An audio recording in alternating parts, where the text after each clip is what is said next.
안녕하세요. 부의 독서입니다. 오늘 뉴스를 보면은 이재명 대통령님이 쉬지 않고 맨날 일하는 것 같아요.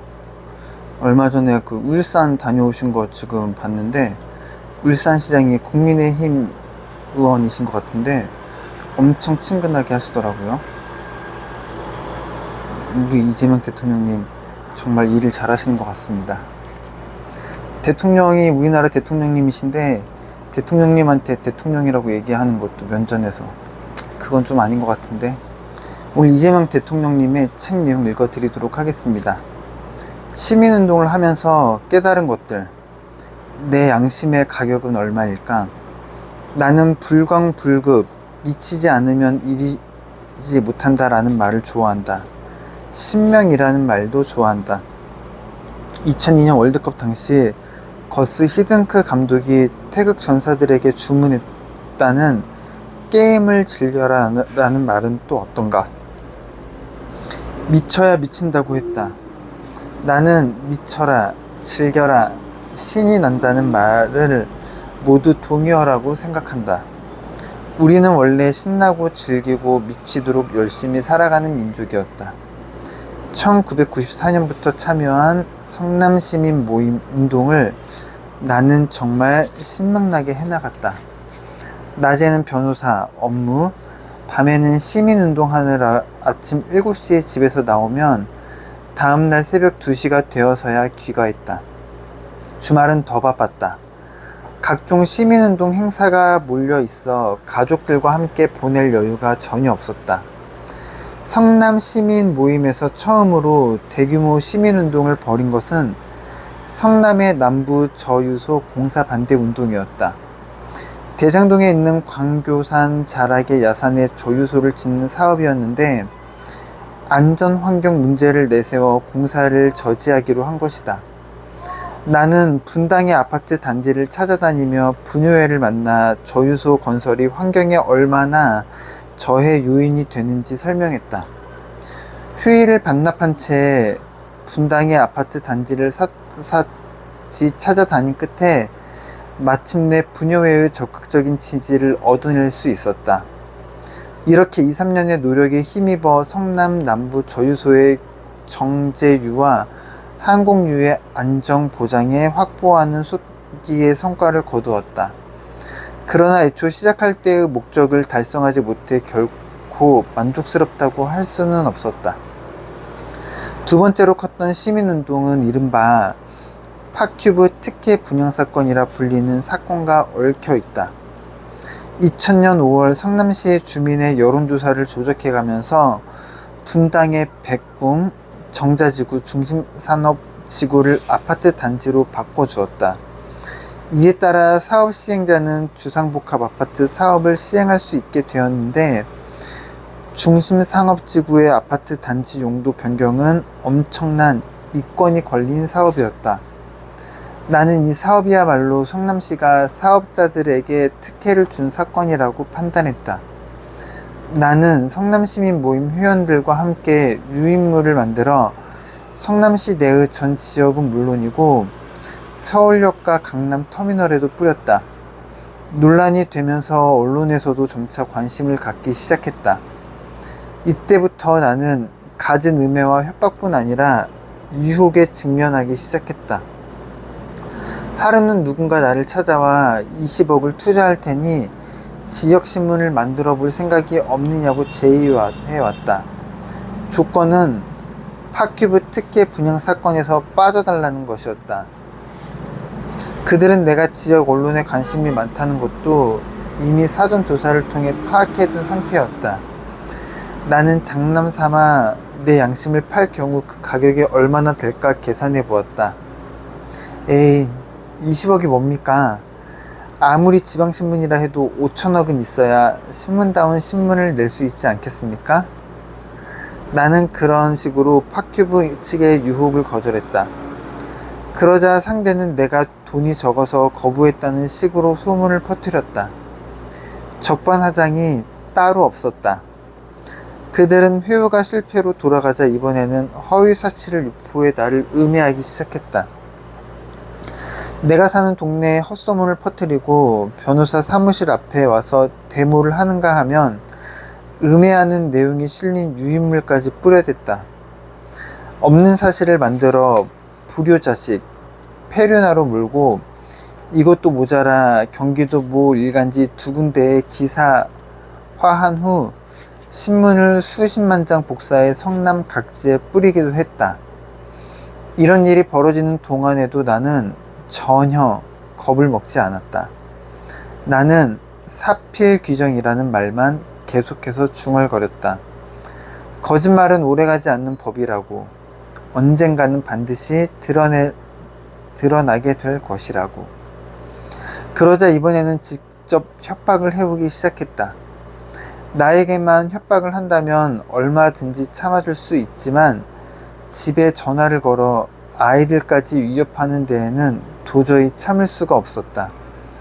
실제로 집 주변을 누군가 감시하기 시작한 것이다. 나는 말로만 듣던 테러를 당할 수도 있다고 생각했다. 협박 전화로 두려움에 떠는 가족들을 더 이상 두고 볼 수 없었다. 나는 경찰서를 찾아가 총기 소지 신고를 하고 연발가스총을 구입했다. 거금 30만 원을 주고 샀는데 권총과 모양이 흡사했다.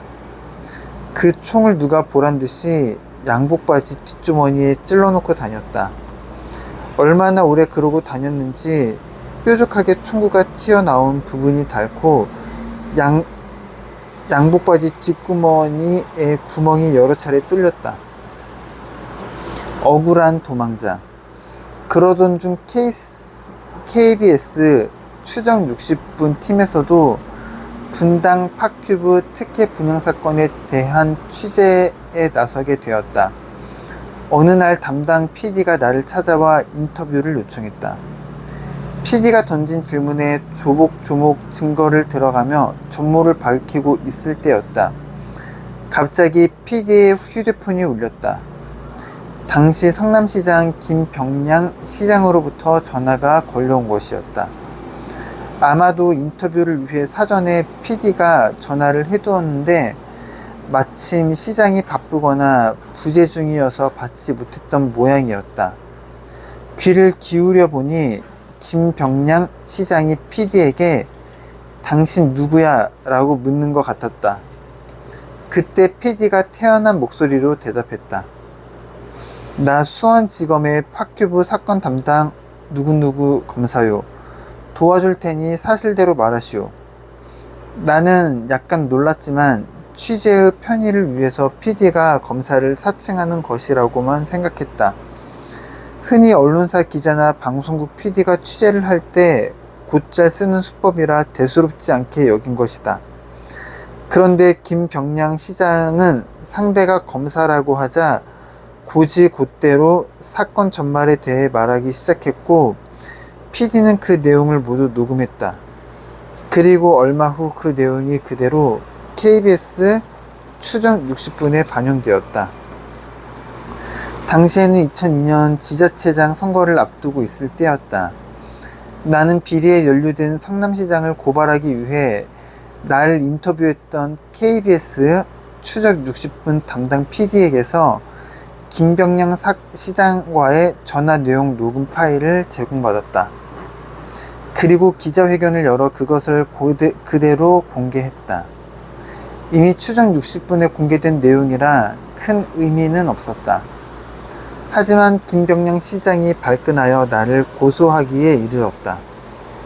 내가 KBS 추적 60분 PD를 시켜서 검사를 사칭하게 한 뒤 무단으로 전화 내용을 녹취했다는 것이었다. 나는 당연히 그런 사실이 없으니 PD가 증인으로 나서주면 해명이 되리라 생각하고 방송국으로 전화를 걸었다. 내가 김병량 시장에게 고소당한 사실을 알고 있습니까?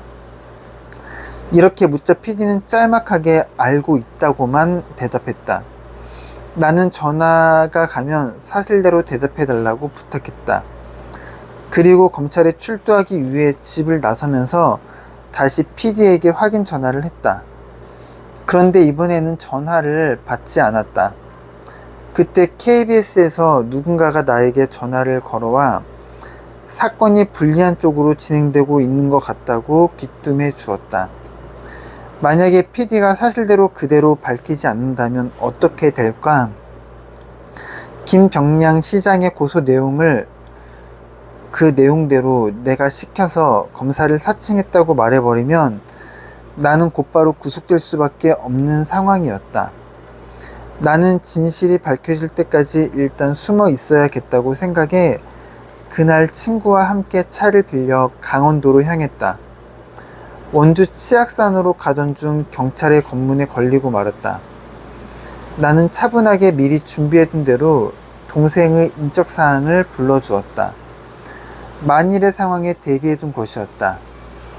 다행히 검문이 까다롭지 않아 위기를 넘길 수 있었다. 그 길로 평창에 도착해서 연락해야 할 곳에 모두 연락을 한 뒤 휴대폰 배터리를 제거하고 설악산 쪽으로 들어갔다. 당시는 한창 월드컵 경기가 벌어지던 시기였다. 나는 친구와 함께 주로 강원도 지역을 돌다가 경찰의 추적망이 좁혀져 오는 것 같아 다시 서울로 향했다. 서울의 거리에서 월드컵을 보며 여관을 전전하다가 7월경에 결국 성남검찰청으로 직접 찾아가 자수했다. 그땐 이미 PD도 벌금을 물고 나온 상태였다. 나 역시 대법원 판결에서 벌금 150만원 형을 받고 풀려났다. 2달간 수배자가 되어 숨어 지내는 동안 가장 걱정되었던 것은 가족이었다.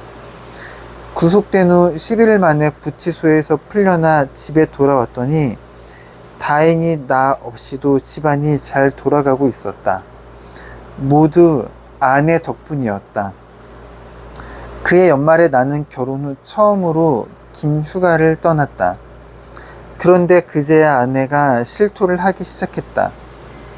내가 수배당해 도망 다니는 동안 검찰이 들이닥쳐 가택을 수사하고 계속해서 협박 전화를 걸어왔다는 것이다. 아내는 무섭고 외로웠다고 말했다. 가슴이 쿵 하고 내려앉는 느낌이었다. 입이 10개라도 아내에게 할 말이 없었다. 아무 말 없이 잘 견뎌준 아내가 한없이 고마웠고 미안했다. 말없이 가슴으로 눈물만 삼켰다. 내가 팟큐브 사건으로 구속되어 있을 때 당시 한나라당 소속이던 황우여 의원 등 국회의원 몇 명이 구치소로 찾아와 접견한 적이 있었다. 보수 언론들도 이재명 구속 지나치다라는 사설을 쓰는 등 정치 탄압 조작 사건이라고 보도했다. 그런데 아이러니컬하게도 현재 더불어민주당 소속이자 성남시장인 나를 향해 악성 보수 언론과 새누리당은 팟큐브 사건의 전과자라며 비난을 일삼고 있다. 동일한 사건, 동일한 사람에 대해 자신의 이익에 따라 손바닥 뒤집듯이 입장을 바꾸는 것이 정치인과 언론의 속성인가 싶어 씁쓸하기만 하다. 저도 이 검사 사칭 사건을 오늘 처음 알았습니다. 이재명 대통령님께서 검사 사칭했다고 벌금 받았다고 해서 그냥 그러려니 했습니다. 그런데 이 사건은 이재명 대통령님께서 검사를 사칭한 게 아니라 추정 60번의 분의 PD가 이재명 대통령님과 인터뷰를 하다가 그때 당시 시장이었던 김병량 시장으로부터 전화가 오자 그 PD가 자신이 검사라고 얘기를 했습니다. 왜냐면 그래야 그 김병량 의원의 이런 내용을 조금 더 당당하게 이렇게 취재하고 할 수 있을 것 같아서 그런 것 같아요. 그런데 나중에 그 김병량 시장님이 그 사실을 알고 이재명 대통령님이 시켜서 검사를 사칭했다 라고 했습니다.